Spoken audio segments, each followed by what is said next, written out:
right, let's get started. So we are here again today, this week, after I finished my very first week of, I don't even know what to call it, like emotional health. Coach, personal coach, or was it life coach round 2? Life coach round two. Round 2.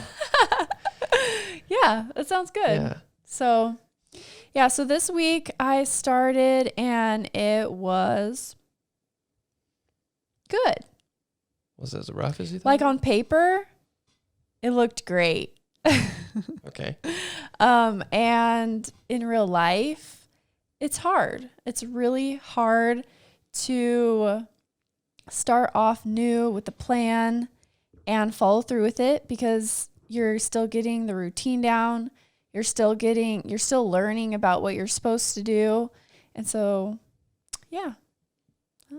Yeah. So what do you mean by on paper it looks good? What I mean by that is, so I have been writing down my meals the night before. And then you get a little check mark that says yes or no if you followed the plan. Perfectly. Yes. So everything you wrote down, you ate. Nothing extra. The night before, right? That's what we're saying. Okay. Yep. And so at the end of the week, I was able to check all my yes boxes. So I got 100%. Yeah, 7 out of 7. Yeah. My first week, I got an A+. Why do you think that is? Because usually I would think that the first week would be pretty tough. Yeah, it was. I feel like I did so perfectly, mostly because I'm more scared to mess up than so that I don't have to deal with the consequences that come from messing up.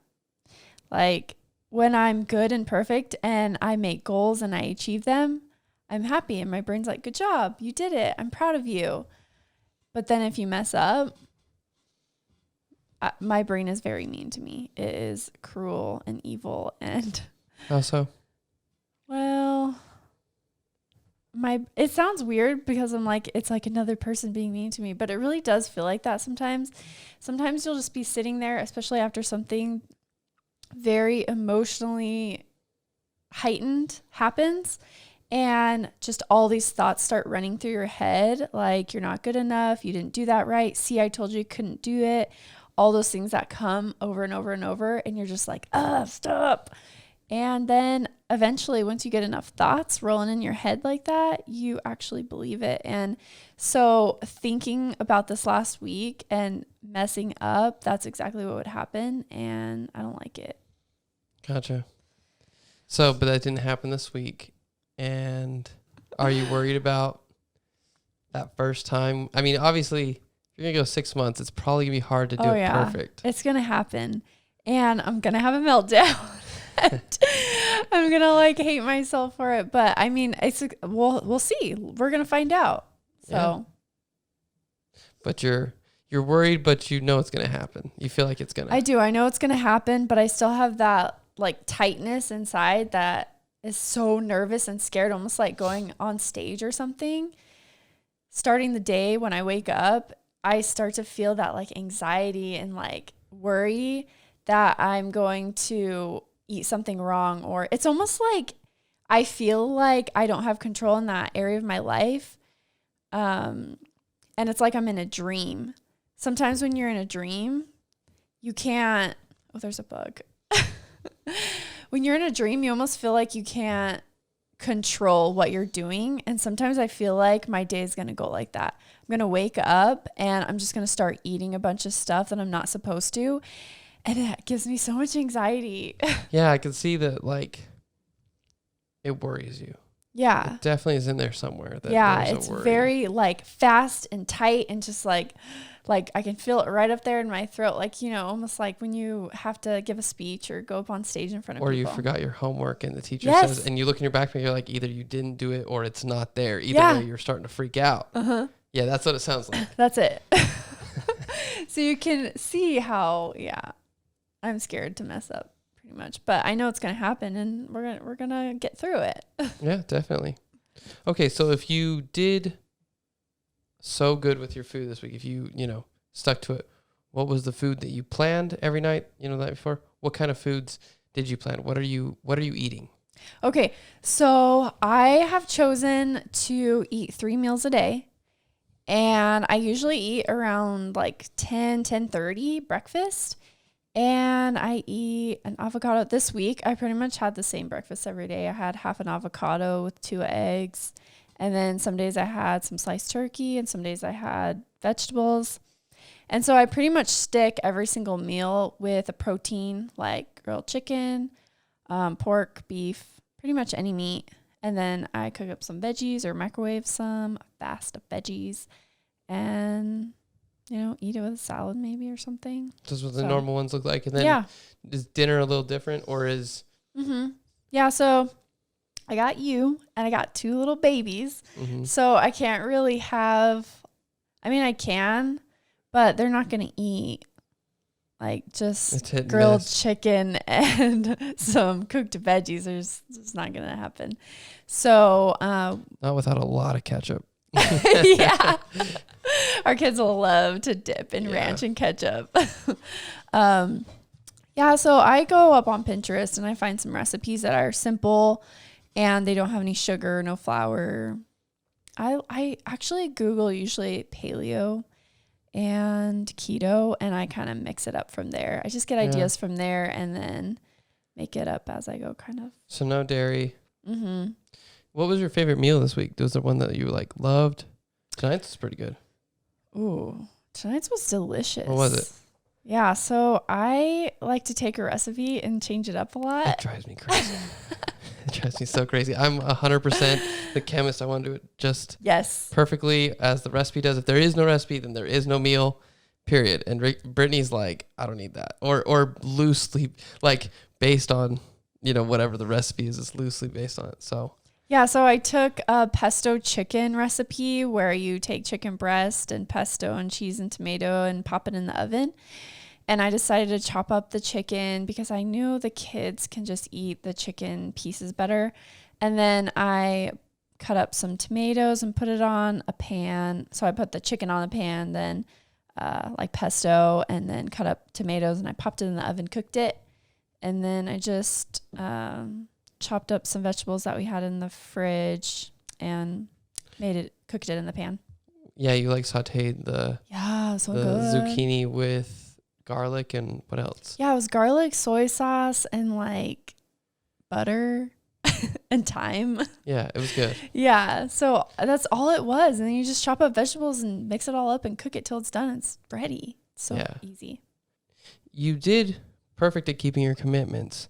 But was there any hard moments during the week? Any close calls? Yeah. I know you're so excited for me to talk about this story. Because you came home and you were freaking out. You guys, this is so embarrassing. I can't even believe I'm saying this. I can't believe I'm telling you guys this story, but this is real life. I'm being really authentic. So I'm just going to go for it. Okay, so this week, I was with a friend that was a girl, and we were having lunch together, and we were warming up our lunch and chatting about her delicious cinnamon roll that her mother-in-law or her mother made for her. And it had pumpkin and chocolate and all this deliciousness in Nothing that you could possibly eat if it didn't be good, right? Yeah, but I had this plan for myself. I could have eaten it. But I was just that sounds so freaking delicious. And we kept talking about it. And so obviously she assumed that I wanted some. So we went back to our table and we were eating. And I'm sitting in my chair and she literally walks right up to me. The cinnamon roll is in my face. She's like, here, have a bite. It's so good. And my automatic instinct, is of course I'm gonna have a bite, of course, because that's what I always do. She's a friend. Yeah, and you want to share and enjoy good times with food, and so I took my fork and I got a piece of the cinnamon roll, and she probably thought it was nutso, but I got a tissue and I put it down on the tissue. I know it's super weird. She probably thought it was crazy. And I said something about how there's like nuts in my mouth that I need to wash down with water, something weird. So I was like drinking water. I'm like, as I'm drinking my water, I'm like, oh my gosh, what am I going to do with this? I don't want to eat it, but I don't want to hurt her feelings. Or I don't want to bring up that I'm on this diet. Why is that? Why don't you want to bring up the diet? Yeah, so I don't want to bring up the diet because I don't want to deal with the actual repercussions because I've dealt with it before. You guys know from last episode. People told you you're better off of sugar. Yeah. So I didn't want to deal with that. I didn't want, it's literally the first week and I didn't want to deal with questions and like, I don't know, judgment. She probably wouldn't judge me, but you just feel that. You feel like a weight on you. And so I decided to go back to my roots and people please. Because that's something you feel like you've struggled with, right? Is people pleasing in the past. And so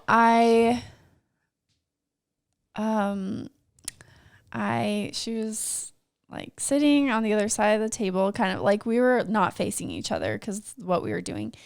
And I literally covered, so it's on the tissue, the little fork and the cinnamon rolls on the tissue. And I covered the piece with tissue and I literally threw it in the trash. And I told her, I was like, this is so good. That's so bad. Well, is it worse than breaking your promise to yourself? Yeah, for me, it wasn't. I really struggled with this. I really struggled with it after. I was like, oh my gosh, I just lied to her. I am a liar to myself and I people pleased and all this stuff. It's just like, for me, it felt like it was piling on and I was like, oh my gosh, I can't be honest with anybody. And this is so hard and I don't want to deal with anybody judging me. So that's why I did it. And I was just trying to. So let's reflect on that. Like what, I don't know, was there a way that you would have handled it now? It's always easier later being like, this is the way that it should have gone or whatever. But yeah, so that's kind of what I grappled with a lot. So for me, one of the most important things when something like this happens, when you're trying, it doesn't even have to be with food. It can literally be with anything that you're trying to improve on and do well in. If you have a goal that you're working towards and you mess up or you go through like a little hill, bump, whatever it is so important to reflect on the situation. So you can really think about, okay, why did I do that? Why would I do that? And what did I learn from this? The most important question. Oh my gosh. What did I learn from this situation? So what did you learn? So I got really mad at myself that I did that because I did the people pleasing thing. And that's what I've been trying to avoid. And after a while, what I truly learned was I care about myself. I love myself so much that I want to keep this goal for myself. I want to continue with the trust that I'm starting to build with this whole situation. And I didn't want to mess with that just to make her happy. And so it's almost like I people pleased in that situation towards her, but towards me, like I was honest with myself. Yeah. Like, yeah, you didn't people please, but you didn't break the thing that you'd promised yourself. You hadn't gone into that day promising you wouldn't people please, but you had promised not to eat anything that wasn't on your list. Yeah, it's almost like it was more important for me to keep my promise to myself than it was to make her happy. Yeah. Which technically I didn't people please me. Yeah. I didn't people please myself. I did her, but for me, it's like, it's way more important. You certainly could have people pleased and eaten the thing. You could have been double bad. Yes. So like, I'm like, hey, 50% is way better than 0%. So yeah. And so that's one thing that I learned this week that was super powerful. So reflecting, like if I didn't reflect on that situation, I would have just felt bad about myself. and let my thoughts make me think that I'm a horrible person and I suck. But really, once you can like find compassion for yourself and see yourself as a friend and not an enemy, then you can see a different side that is good about a situation. What I'm hearing you say is that you were able to basically strike down or get rid of some of that guilt by just taking some time to reflect. Yeah. That might be a good weapon for those who feel a lot of guilt about what they do, to just take time and reflect. That might be what you need. Yeah.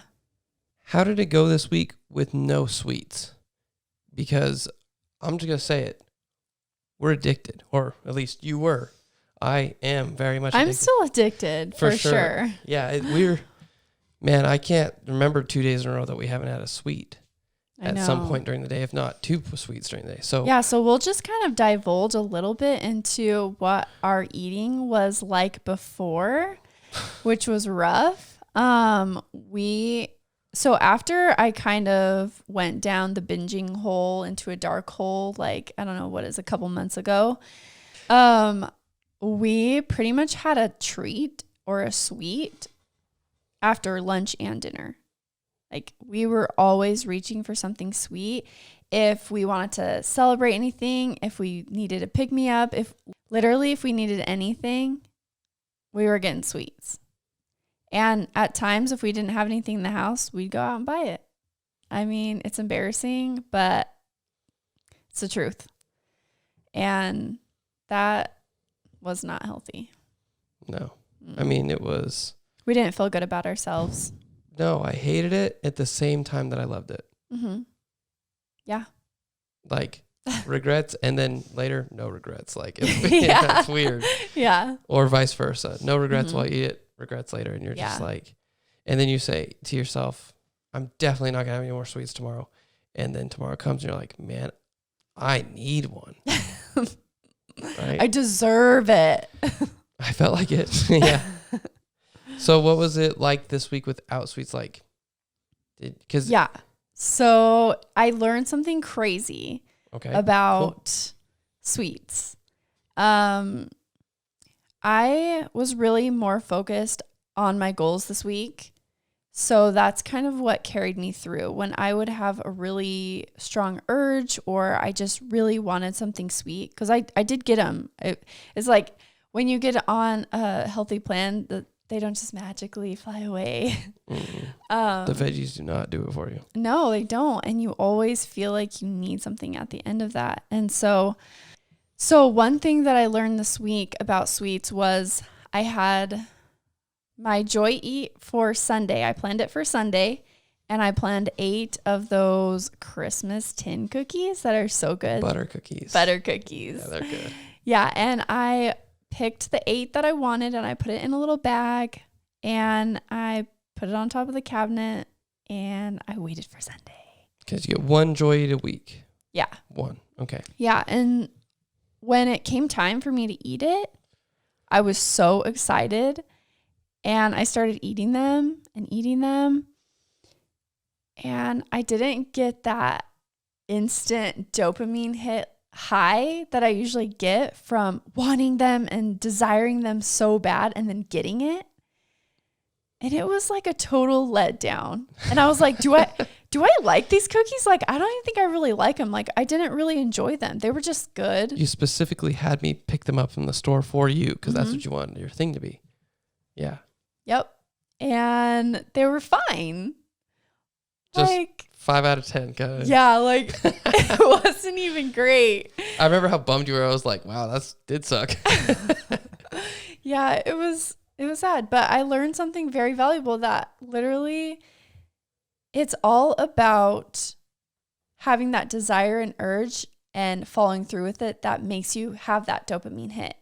If you plan it ahead of time, it's enjoyable. But I know that when I get a craving for sweets and then I eat them, I'm just like shoveling in my mouth. You feel, and I'm sure you feel this way too. Every day.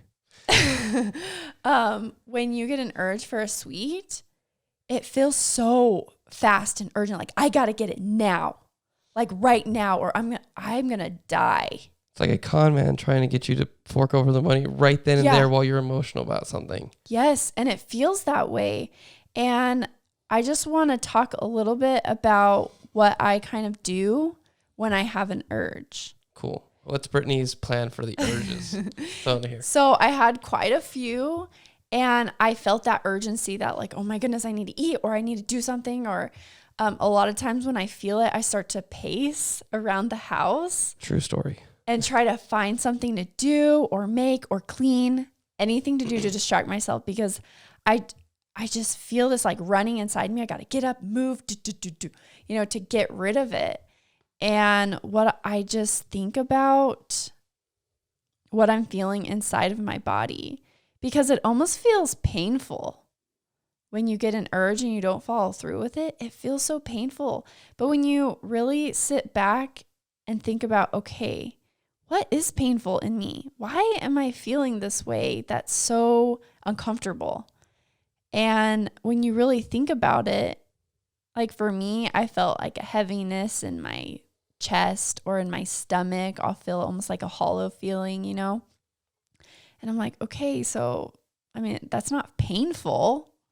So why am I feeling this way? And it kind of helps to recognize, okay, let's identify where this is so uncomfortable and just let it be for some reason. I would say I would compare it to like being a little kid and being scared that there's something in your closet, your bed. But if you go turn the light on and look underneath, there's really nothing to worry about. Yeah. But you do feel it. You feel freaked out that you're not doing what you're being told, or, you're freaking out that your body's asking for this thing. And you're saying, no, it's tough. Yeah. One thing that I felt that really applies to this right now is your brain likes the dopamine hit, right? Over and over and over.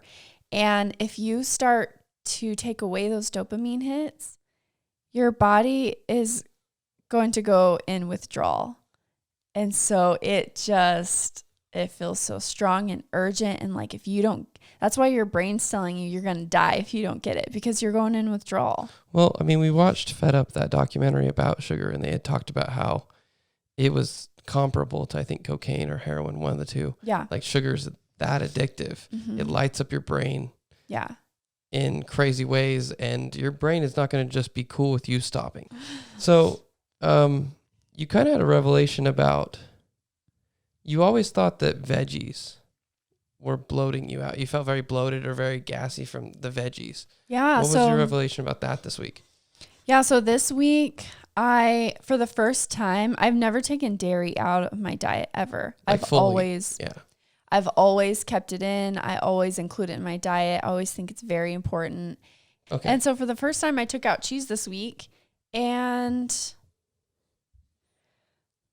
ate so many veggies. Like every meal I'm eating vegetables. And I was so scared that I was going to get so bloated and my stomach was going to get huge and painful. Because when I get a lot, usually I thought when I ate a lot of vegetables, especially salad, my stomach would get like pains and everything, from all the gas. And this week I did not have that. Like maybe once it felt a little big, but not like it's ever been before.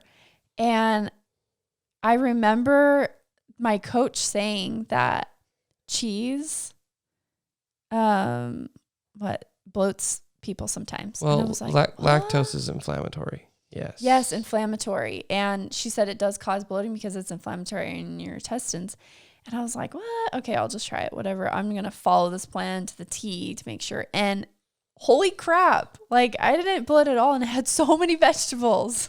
Dude, I'm telling you, getting rid of cheese is going to be hard for me. I want to do it, but cheese is so good. Yeah, so good. It is good. But do I really miss it? Not really.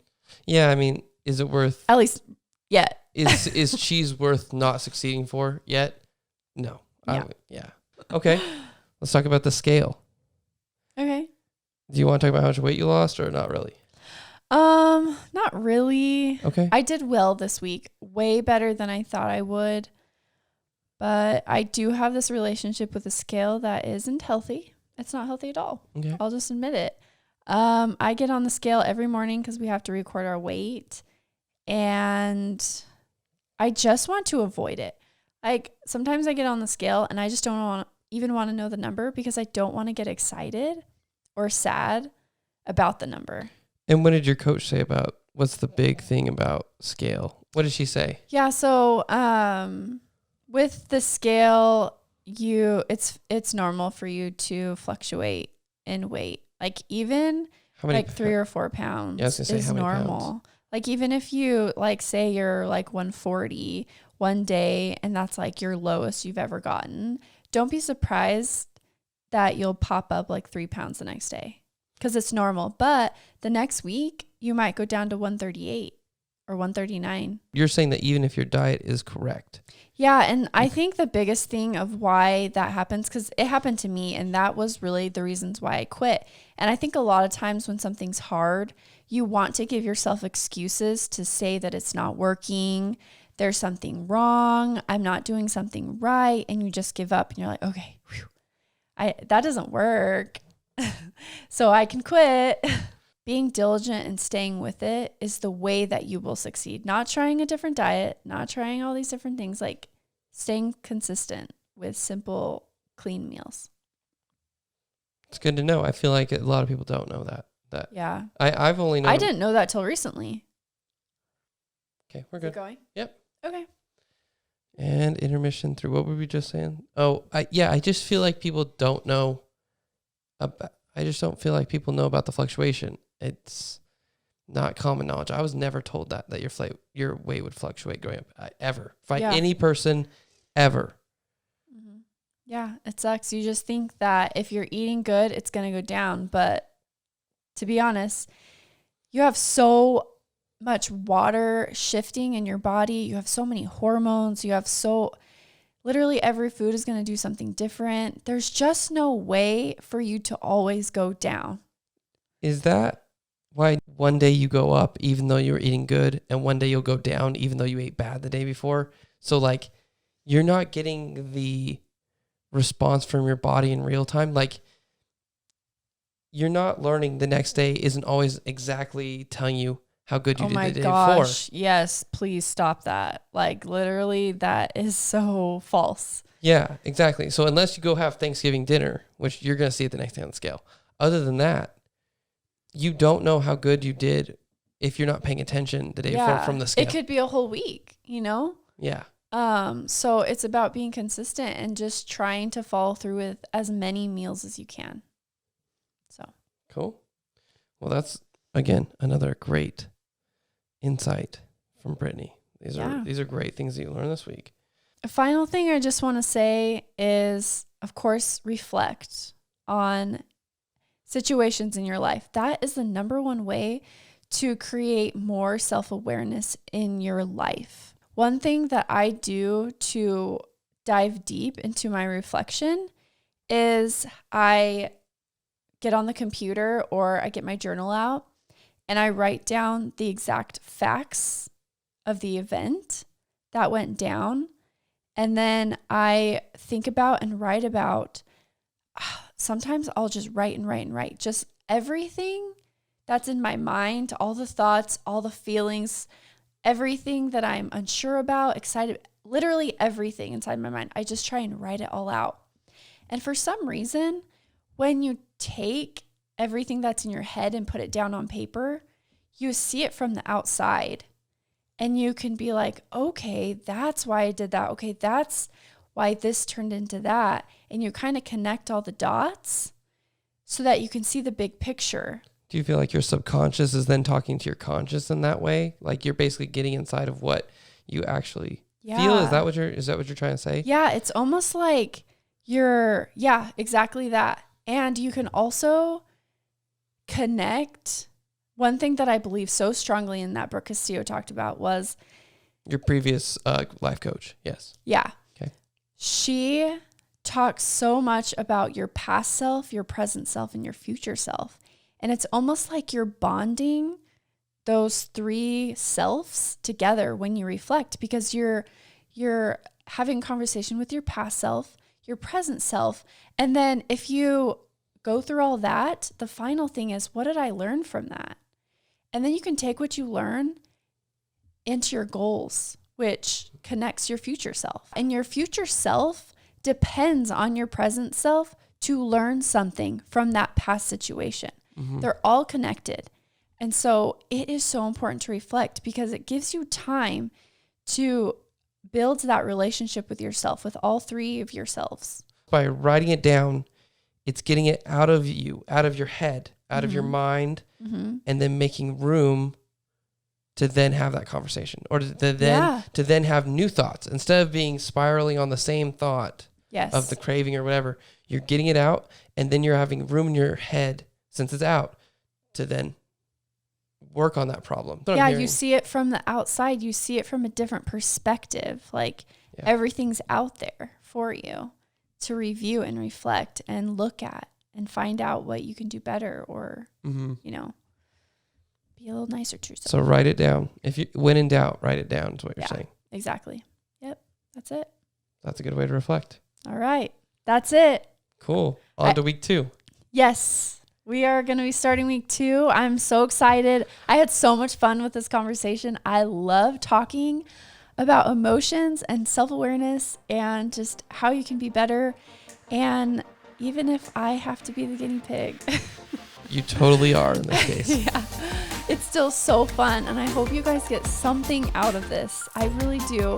I hope it inspires you in some way to, you know, do something. I don't know. So I'll see you guys next week, and I love you. Goodbye.